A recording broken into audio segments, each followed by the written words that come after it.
Varzeno. Thank you. I think for the interest of time, so we can begin. Good morning, members of the press, ladies and gentlemen. This statement is titled Solidarity Statement. Maurice Mabior, a weak joke, must be released, is an umbrella of the Kenya-educated South Sudanese professional, opinion leaders, political activists that clamors and campaign for peaceful coexistence, good governance, human rights, particularly the rights of political prisoners in South Sudan. We gather here before you today to express and reserve solidarity with the fellow patriot, Comrade Maurice Mabior Awijok, who was kidnapped and subsequently deported to South Sudan to face arbitrary detention, torture, and/or death, as happened to previous deportees. Comrade Maurice Mabior's deportation followed the barbaric attack and invasion of his home at Kagundo area, alleged by the Kenya Security Forces on 4th February 2023. Maurice's deportation was a flagrant deprivation of his fundamental rights in contravention of numerous domestic and international law. This act of deportation of refugees and asylum seekers is a gross violation of the Kenya Constitution 2010, the Kenya International Crimes Act 208, and the Rome Statute that makes deportation a crime against humanity. We are reliably informed that Maurice Mabior is being detained in a secret camp in Juba with no plan to take him before an impartial court of competent jurisdiction. Incommunicado detention is not known to law and is therefore extrajudicial and repugnant to the principle of natural justice. Maurice Mabior Awijok is among the few South Sudanese public intellectuals with the gut to pen an opinion article on critical issues bedeviling South Sudan. His deportation and eventual deprivation of his fundamental human rights is a ploy by the political gun class to gag social critics, dissenting voices in and outside South Sudan. And beckoning to them, critics, dissenting voices are the fertilizer for any democracy. Maurice Mabior is an articulate, meticulous thinker who focused much of his intellectual work on exposing runaway corruptions, state capture, and succession politics, pitting Warab states is rival political cabal who are yearning and grappling to succeed incumbent president of South Sudan by hook or crook. Malcolm X once said, "Evil flourishes because we are not angry to stop it." Today, we are here to express our legitimate anger and bitterness against the SPLM regime that continues the violation of human rights with impunity. It is crystal clear that the government in Juba has veered off the path of our liberation struggle, for which 2 million people lost their lives. They have lost the essence of our liberation. In 2011, we voted and achieved our right to self-determination with the expectation to be a human rights state that thrives in democracy, good governance, and prosperity for all. However, at the moment, South Sudanese are not at liberty to express their opinions as the law requires. Majority of South Sudanese citizenry are reduced to working prisoners because they cannot express alternative opinion due to fear of reprisal. As of now, we are speaking at our own peril, but as Irungo Hongston, some of you know, opined in his book, Dialogue and Dissent, we are seed, barriers, and we dare you. The independence of South Sudan under the present regime has brought to us uncouth and unpleasant freedom to submission, cohesive silence, freedom to modern-day slavery, freedom to anger, and freedom to destitution and displacement, thus converting South Sudan into a refugee state. Equally, we point fingers at the government of Kenya for fanning and facilitating the violation of human rights by deporting South Sudanese human rights lawyers, political activists. So far, Kenya has deported about 5 political and human rights activists, some of whom are fresh in the hands of power wielders in Juba. Kenya is a peace grantor, a conflict mediator that knows and understands the ongoing civil strife characterized by shrinking political space.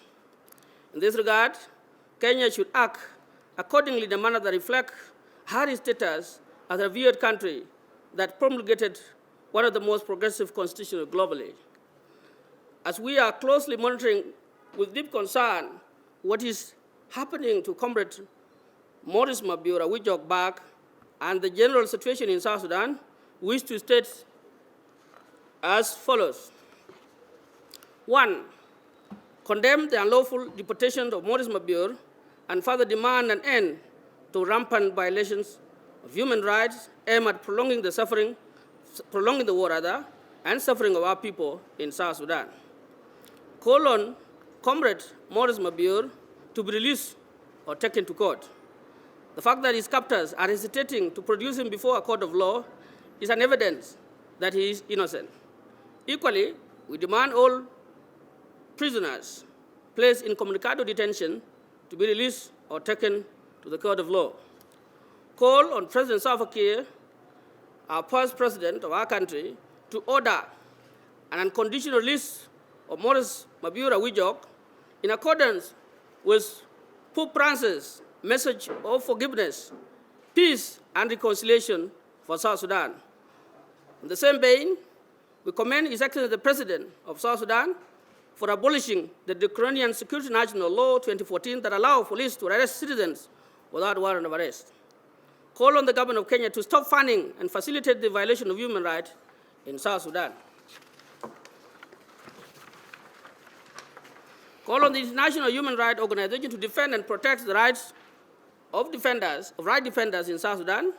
6, call for an immediate de-escalation of the political tension between the two main principals, President Salva Kiir, Vice President Dr. Riek Machar. Call for a speedy implementation of the revitalized agreement on the resolution of the conflict in South Sudan, RCs, so that the long-awaited national plebiscite can be held without further delay. Call on the government of South Sudan to renew or reinvigorate its commitment to San Egidio community-mediated peace talks with the non-signatory South Sudanese opposition groups in Rome, Italy. Call on the government of South Sudan to stop the unnecessary politicization and forceful returns of internally displaced persons and refugees before peace and security is restored in their respective states.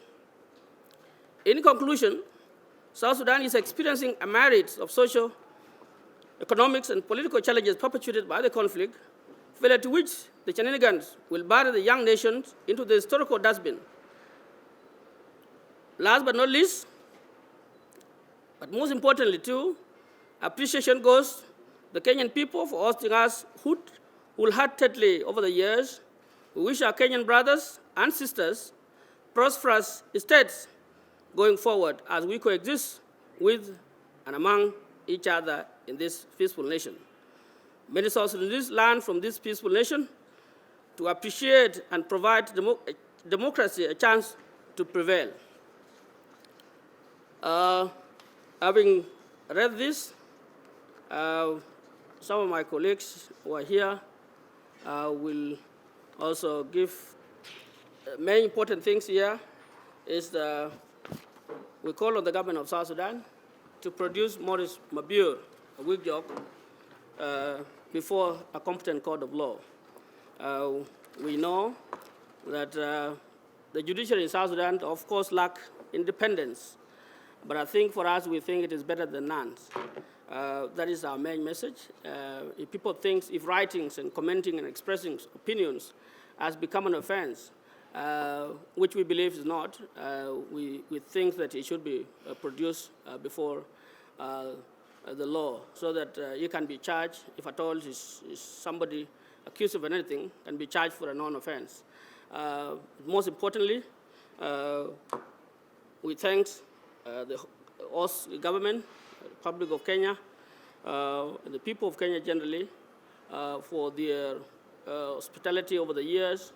But our position is that I think Kenya must play its legal and moral responsibility to ensure that citizens of South Sudan that have come here, refugees, asylum seekers, should not be deported to where they fled from. It is the Constitution of 2010 in Article 2, 4 is very clear that it recognizes all the international statutes. And this is our celebrated countries when it comes to democracy. Normally, when you are in South Sudan and you begin to talk, you'll be told, okay, go to Nairobi, because that is where people think you can be able to express yourself freely. So this is when we see our colleagues, human rights lawyers, taken back. It sometimes gives contradiction. But again, there's something that we would also like to say, which I believe will be appreciated, is that in South Sudan we are not short of critics. We are not short of people who are opposing the government in one way or the other, or who are suggesting alternative way of leadership. They are still in Juba. Some of them are not even detained. So we wonder, why would South Sudan be always giving Kenya troubles by facilitating people to be taken back to South Sudan against the law? Because it put Kenya in a bad light. So I think we are saying that the independence that we have as a people of South Sudan is something that we all participated. Those of you who are here when South Sudan struggle for the right of self-determination, when we voted here, I believe some of you who are here were proponents of separations. You wanted South Sudan to be a human rights state that can thrives in justice, thrive in equality. Now, because I remember myself, I was here, the head of state, President William Ruto, then the Eldoret North Member of Parliament, woke up in the wee hours of 9th July 2011, telling South Sudanese to go and vote in Eldoret. So he knew that when we got independent, we were going to be to develop, to be free. But when you look at the freedom we've gotten today, it's a freedom that put us, into submissions, cohesive silence, like we've made in our statement. So without much ado, I think I will allow my colleagues Makwach can come in and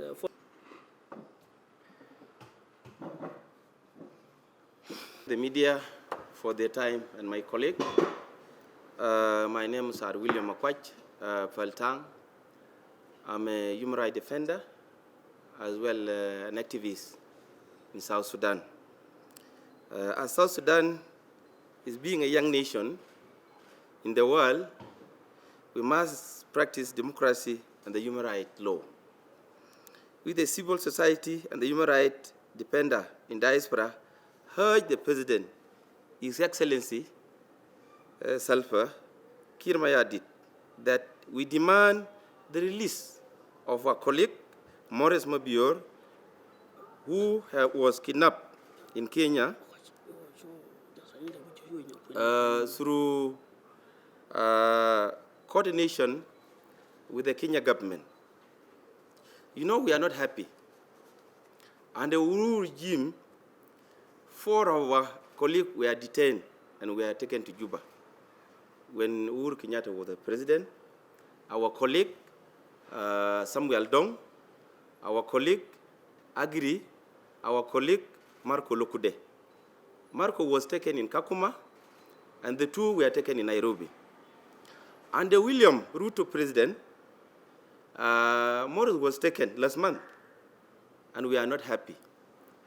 We urge the 2 parties, the 2 governments, to stay together and forward us in the peace agreement. We are not happy that when we heard of our civil society who are even talking of the right of boilers in South Sudan, we are not happy. As the plan goes, I just urge my president to take note with his Blue House boys who are taking our brother. We urge Moses to be taken to court if possible. Then we urge his relief as soon as possible. And I thank the media for welcoming us today. Thank you. Good morning, members of the press. My name is Makwe Juni Maluk. As mentioned by Comrade Chairman, who is the Senior Counsel, I want to state this, or urge the government of Kenya, being the center of the revolution for South Sudanese people, starting in 1983, this is where the revolution started. And those who are in power today in Juba, they were used like us. And why we are stating this is that we, the young generation of South Sudan, we believe that these are the people that will take the country to the next level.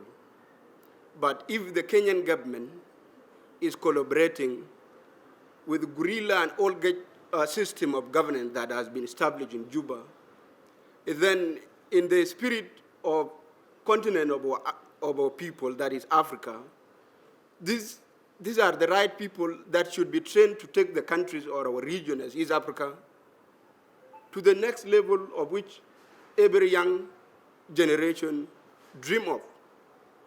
One Comrade Mabior is one of our own.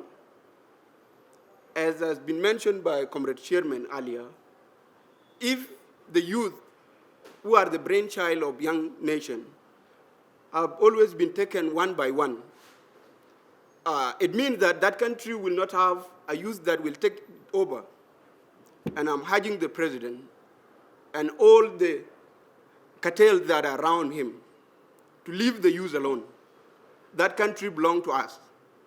We are the majority in South Sudan. If you look at the census that was carried out recently, we are 80% as the youth. But if the government has always been playing a role to kill the youth, which future? What is the reason as to why we were fighting for the liberation of this country? And I want again to state it to the government of Kenya. Being the regional superpower in East Africa, and you have mature democracy here, as learning goes by, stated in most of the family level, we have engaged in the Kenyan politics. We have seen how they have been practicing their leadership. And that's why we have been educated here at most of the students. Why do the government of Kenya want us to behave like the children of guerrilla who have not read the document or who have not exercised the importance of education? If we will be eliminated every day, then the Kenya government is telling us that that country will not be free, because we need to be supported, not only on academic aspect, but also by protecting our life. We are not free. We thought that when we get our independence, we will take that country. But if the well-structured government is supporting the old-guard system, then we are worried about our future as young generation. So we want to state it very clear that we want Comrade Mabior to be released or taken to court.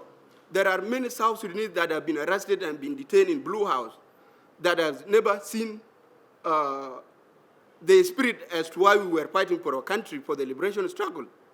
So that's what I want to say. Thank you. If you have any question, we will answer. Before that, I will... Good morning, ladies and gentlemen of the press.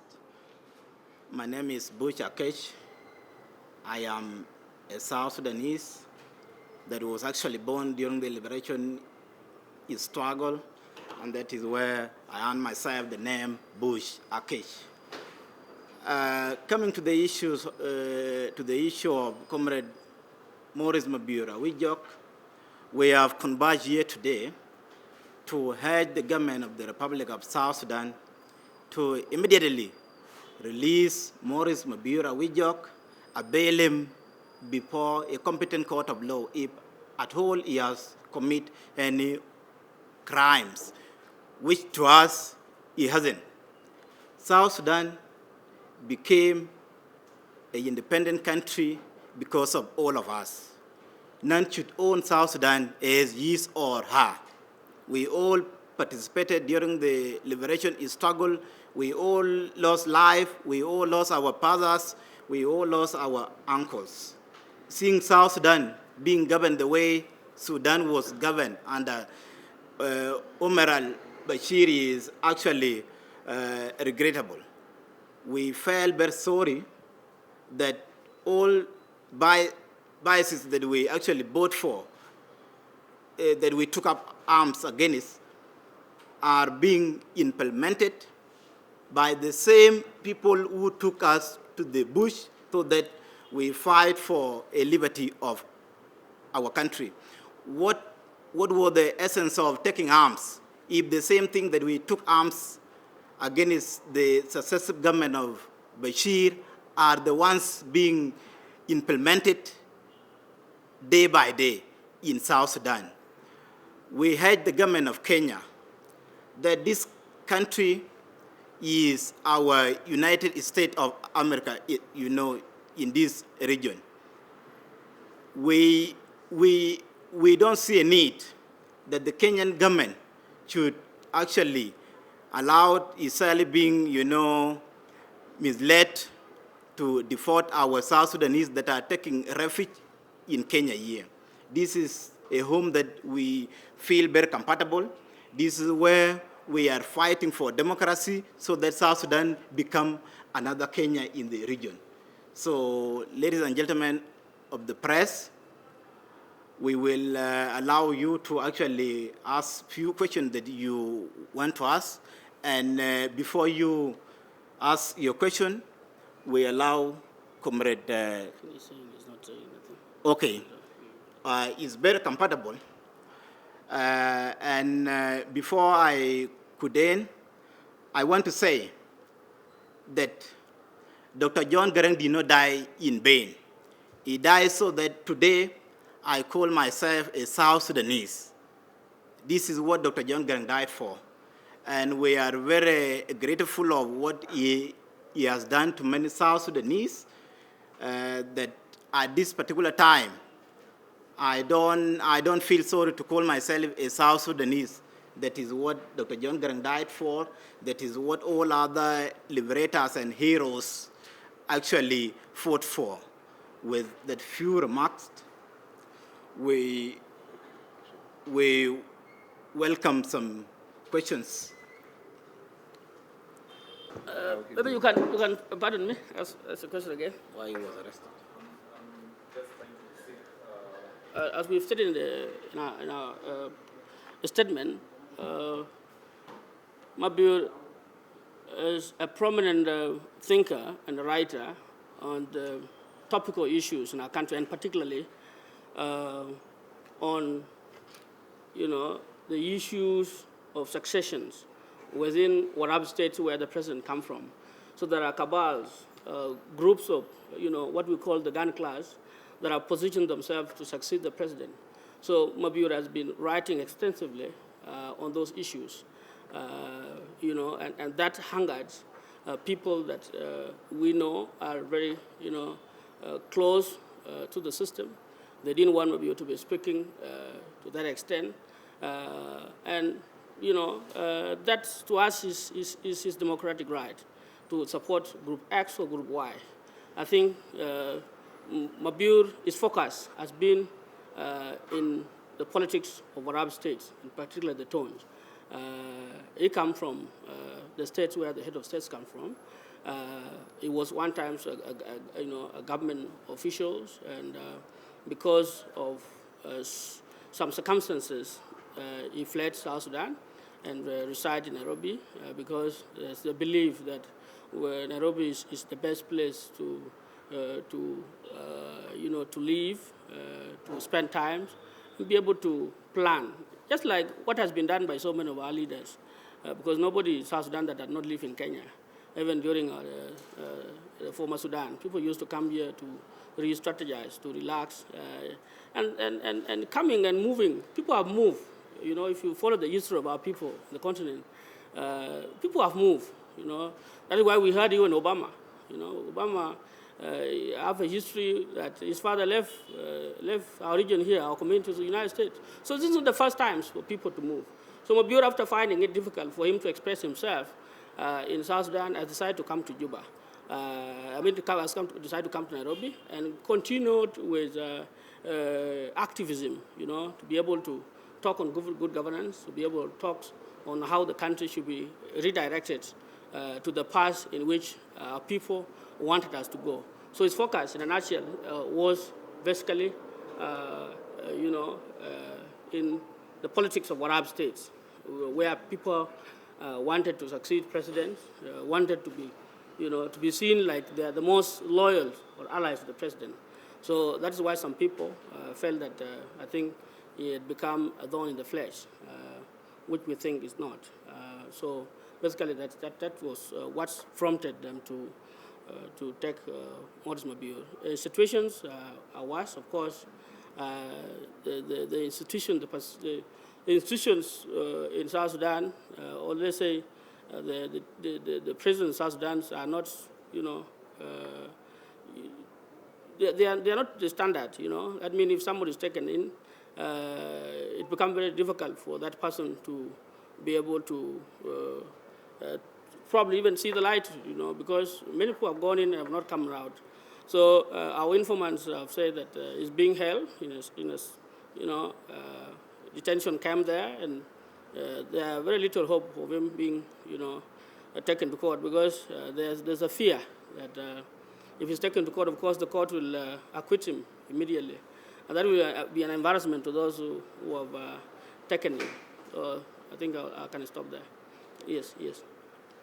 Okay.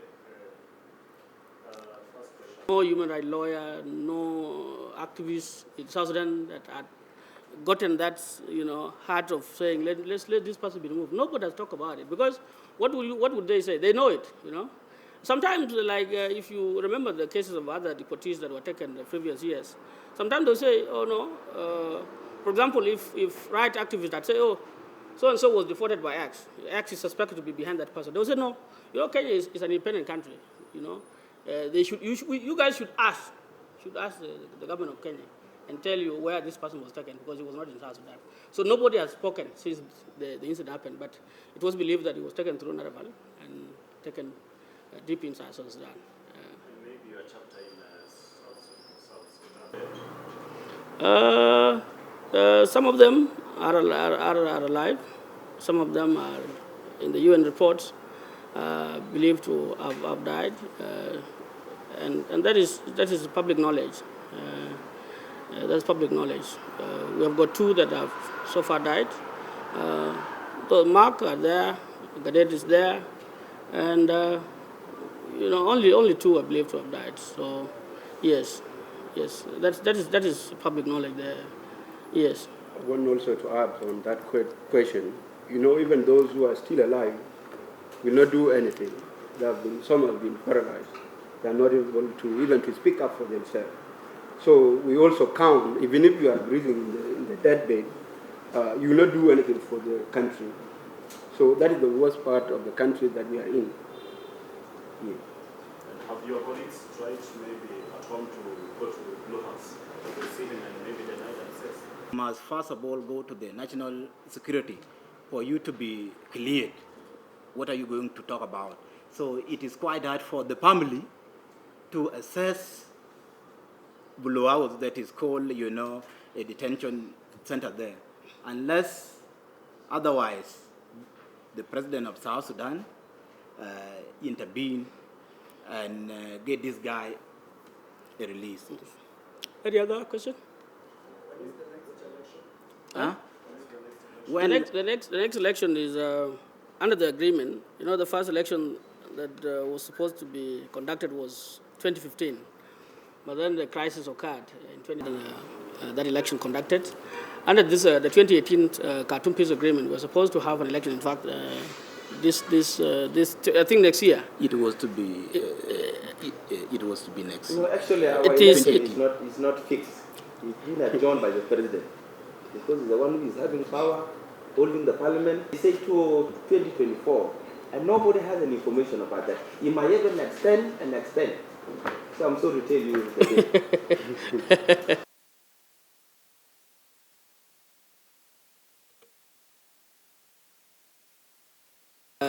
That is the main call, because I think 2 days before the Pope arrived in Juba, he had actually released about 100 inmates in Juba, some of whom had not been taken to court, because we also have a shortage of courts in the country. So there is high, the judges are few, some of them are even quitting because of environment to be able to exercise the rule of law.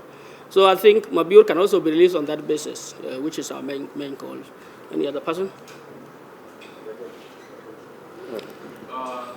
You mentioned about Comrade Bush. Yes. You talked about so that you can have a voice within to assist you in the advocacy and this awareness so that it can be.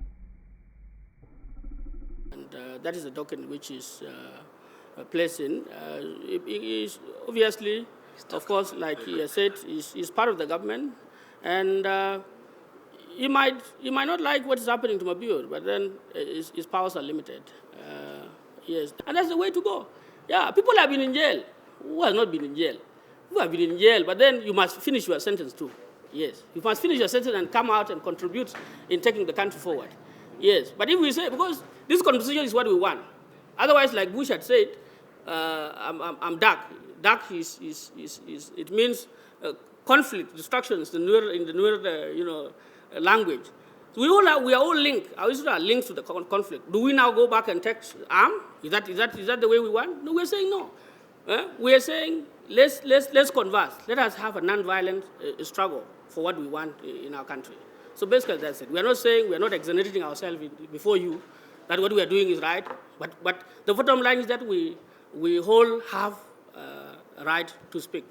Yes.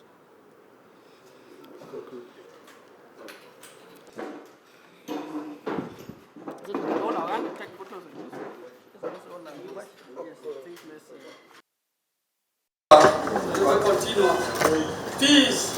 Peace for South Sudan. Peace for Kenya. Peace for Africa. Thank you so much. God bless you. Okay. Peace for South Sudan. Peace for Kenya. Peace for Africa.